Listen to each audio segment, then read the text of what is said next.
I want to get perspective now from John Bolton, former National Security Advisor in the first Trump administration, former U.S. Ambassador to the UN. Ambassador Bolton, I mean, the gross tonnage of all of this, the plane gift from Qatar, the Trump Organization's business deals overseas, the cryptocurrency ventures. Where are you on this plane? How do you see this? Well, I think there are a lot of things wrong with it. I think there is a serious emoluments clause argument here. The Justice Department has apparently not been able to find the problem. Let me see if I can help. The way this has been put together, it's what's sometimes called a structured transaction in criminal law terms. Each individual link may look okay, but the end result, after the Department of Defense to Department of Defense transfer and after going to the libraries, Trump wants this plane to fly around on after he's no longer president. So I have you have no doubt in your mind. You have no doubt in your mind that, I mean, he talked about it going to the library. You have no doubt it's not going to be mothballed in the library for visitors. He would fly around on this. Of course not. Look, if he wants an Air Force One for his library, there is one at the Ronald Reagan Library. When the current Air Force Ones are decommissioned, he can have one of them. But I would give some advice to the Qataris to get themselves out of the hole that Trump has in part put them in. If it is a government-to-government transaction, defense to defense, I'd say take the $400 million, whatever the value of the plane is, and commit that they will build at Al Udeid Air Force Base in Qatar over and above anything they've already built or committed to, $400 million worth of upgrades to that base. Build the most deeply buried, most hardened command bunker in the world. Do whatever you can with it. And if you can't spend all the money at Al Udeid, go to the Central Command headquarters in Tampa and spend a couple $100 million there. Spend it on the U.S. Special Operations Command, which is close by in Tampa. That would be a gift for the United States. Nobody could say that was personal to Donald Trump, and we could use the extra $400 million in our defense budget because Trump's budget request for the next fiscal year is not as high as it needs to be. From a national security perspective, does accepting a plane from Qatar make any sense to you? I mean, just the retrofitting alone, from what I understand, not only could it take a long time and cost a lot of money, but it's incredibly, I mean, it is a huge task to make this safe for the president to fly in this plane, even from an intelligence standpoint.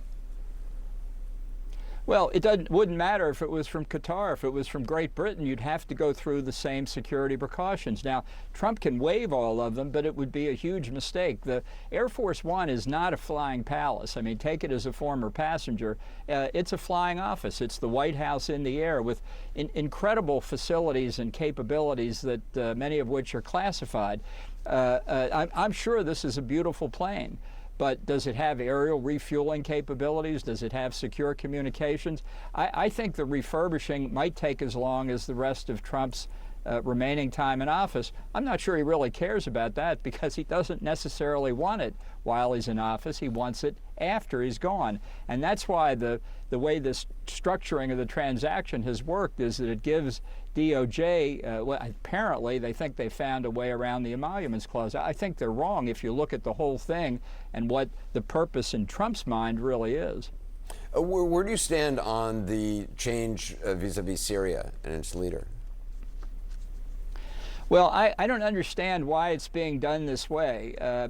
Al-Sharaf, formerly al-Jilani, his nom de guerre when he was an al-Nusra terrorist, may have trimmed his beard, he may have ditched his combat fatigues for a coat and tie, he's got good PR advice, but he has yet to take steps that I think are convincing to us that he's no longer a terrorist.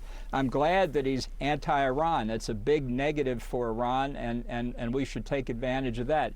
I will say that Trump did tell him to try and sign an Abraham Accord recognition of Israel and take other steps against terrorists. But that's not enough. We should ask for more, not just rhetoric from this tough guy, but actual performance. Trump didn't ask for it, and he didn't ask for the other commitments before he gave up the sanctions. That's not the art of the deal to me. Now, maybe something has happened behind the scenes we don't know about, but if the Syrian government wanted the sanctions released, they should have at least committed to not just combating terrorism or recognizing Israel, but providing a full, total, complete evaluation of what the Assad regime did with American hostages and other foreign hostages. They're not the Assad regime. There's no reason to cover that up. They should open up their facilities for inspection by the U.S. or international authorities on the Assad regime's chemical weapons operations and biological weapons efforts to make sure none of that is still going on. They should commit not to allow the Turks to have undue influence in northern Syria. And frankly, they should kick the Russians out of the Tartus naval base and the air base nearby in Latakia province. If they performed, if they did those things, then I could see lifting the sanctions, but not now. Ambassador John Bolton, thank you. Appreciate it. The handshake that you see on screen could reshape the Middle East for years to come because it shows the United States president embracing a once U.S. designated terrorist who is now the leader of Syria. Ahmed al-Sharaa spent years fighting U.S. forces in Iraq. There was a long-standing $10 million bounty on his head, and the U.S. just dropped it actually a few months ago. He was once known as Abu Muhammad al-Jalani and was placed on the U.S. global terrorist list back in 2013 for leading an al-Qaeda affiliate in Syria. He allegedly orchestrated suicide bombings across Syria. And as a reminder, I want you to listen just one more time to what President Trump had to say following that historic meeting when I asked him about it on Air Force One today. How did you find the Syrian president? Great. I think very good. Young, attractive guy, tough guy. You know, strong pass, very strong pass fighter. But he's got a real shot at pulling it together. A strong past, indeed. My source tonight is retired four-star General Stanley McChrystal, who has a new book out on character choices that define a life. That's available now. And it's so great to have you here, sir.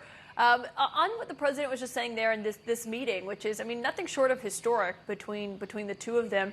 You commanded forces in the Middle East. I wonder what your reaction is just to if I told you, 15 years ago that this would be happening, what you would have said.